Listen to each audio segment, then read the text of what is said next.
Льва по имени Алекс, который провел 15 лет своей жизни в тесной клетке, наконец удалось спасти и перевести в приют. Никто не знал, как он отреагирует на свободу, ведь он никогда прежде ее не знал. Когда дверь клетки открылась и легкий ветерок коснулся его гривы, это стало первым прикосновением настоящего мира. Алекс медленно и неуверенно сделал шаг вперед и впервые в жизни почувствовал траву под лапами. Он был смущен и растерян, а сотрудники приюта с трудом сдерживали эмоции, наблюдая за этим моментом. Алекс родился в частном зоопарке в Армении и почти сразу был отделен от семьи. Он никогда не видел других львов, не знал заботы и не чувствовал свободы. Первые 10 лет он провел в маленькой клетке, а затем зоопарк закрылся, и всех животных вывезли, кроме него.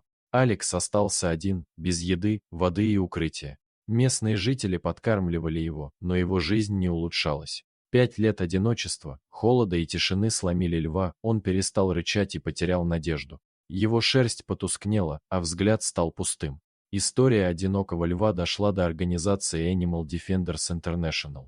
Их сотрудники прибыли в заброшенный зоопарк и были потрясены условиями, в которых жил Алекс. Было решено срочно спасти его и перевести в заповедник в Южной Африке, где он смог бы дожить свои годы в достойных условиях. Перевозка была сложной, нужно было подготовить специальный контейнер, организовать перелет и обеспечить безопасность животного. Благодаря помощи авиакомпании Qatar Airways Cargo перелет состоялся. Алексу дали легкое успокоительное, а контейнер обработали лавандой, чтобы снизить стресс. Полет прошел успешно, и вскоре лев оказался в новом доме. Когда клетку установили в просторный вольер и открыли, Алекс долго не решался выйти. Он медленно ступил на траву, осмотрелся и затем лег, подняв голову к солнцу.